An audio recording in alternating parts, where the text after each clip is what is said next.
Nama saya Nurma Tafiana, mahasiswi semester 4 UIN Syarif Hidayatullah Jakarta, program studi terjemah, Fakultas Adab dan Humaniora. Video ini saya buat untuk memenuhi ujian tengah semester mata kuliah Leksikografi Arab, yang temanya adalah opini, pembentukan kata dan istilah. Kata adalah unsur bahasa terkecil yang bisa berdiri sendiri dan mempunyai makna yang berbeda. Ada banyak ragam pembentukan kata dalam bahasa Indonesia. Sebagian besar kata dibentuk dengan cara menggabungkan komponen-komponen yang berbeda. Tujuan video ini dibuat adalah untuk mengetahui sekaligus memahami secara rinci proses pembentukan kata melalui 4 aspek. Yang pertama, pembentukan kata yang bukan gramatikal. Yang kedua, pembentukan kata yang gramatikal. Yang ketiga, pembentukan kata melalui perubahan internal. Yang keempat, pembentukan kata melalui proses adaptasi atau penyerapan. Proses pembentukan kata yang pertama, pembentukan yang bukan gramatikal. Menurut teori klasik Ferdinand de Saussure, kata itu memiliki 2 komponen. Yang pertama, komponen bunyi atau bentuk. Yang kedua, komponen makna. Hubungan antara bentuk dan makna itu bersifat arbitrer, artinya hubungan bentuk dan makna itu bersifat wajib sehingga keduanya tidak bisa dijelaskan. Misalnya, kita dapat menjelaskan mengapa binatang yang berkaki 4 yang biasa dikendarai disebut kuda.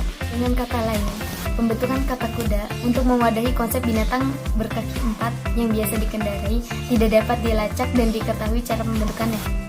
Tetapi ada sejumlah kata yang proses pembentukannya dapat ditelusuri melalui 1.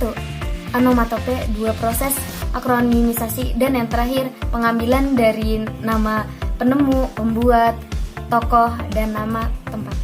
Pertama, proses onomatope. Proses onomatope adalah kata-kata itu dibentuk dengan meniru bunyi hal, benda, atau peristiwa yang mengeluarkan bunyi tersebut, seperti kucing yang berbunyi meong-meong menurut bahasa kanak-kanak, dan sebagainya. Yang kedua adalah proses akronimisasi. Proses ini menghasilkan bentuk kata yang disebut akronim. Dalam proses pembentukannya, sebuah makna atau konsep yang ditampilkan dalam bentuk 2 kata atau lebih disingkat kata-katanya sehingga membentuk sebuah kata baru. Contohnya, Cikampek, Purwakarta, Padalarang yang disingkat Cipularang, dan lain sebagainya. Dan yang terakhir adalah pengambilan dari nama penemu, pembuat, tokoh, merek dagang, dan tempat. Dalam bahasa Indonesia ada sejumlah kata yang ditelusuri berasal dari nama seorang penemu, nama tokoh, merek dagang, dan nama tempat.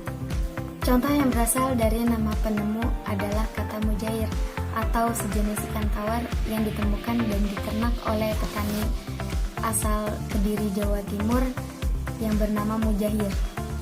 Kedua adalah proses pembentukan kata gramatikal.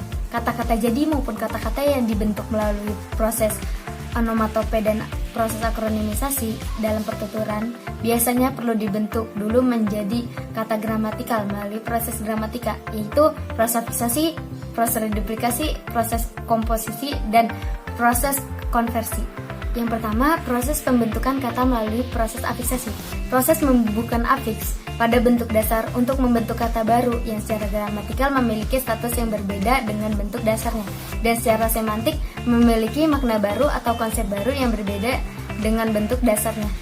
Afik-afik dalam proses pembentukan gramatikal dikelompokkan dalam afik-afik pembentukan verba, nomina, adjektiva, dan adverbia. Yang kedua, pembentukan kata melalui proses reduplikasi. Proses reduplikasi adalah proses mengulang bentuk dasar untuk mendapatkan makna baru. Contohnya, makan-makan, bentuk dasar dari makan.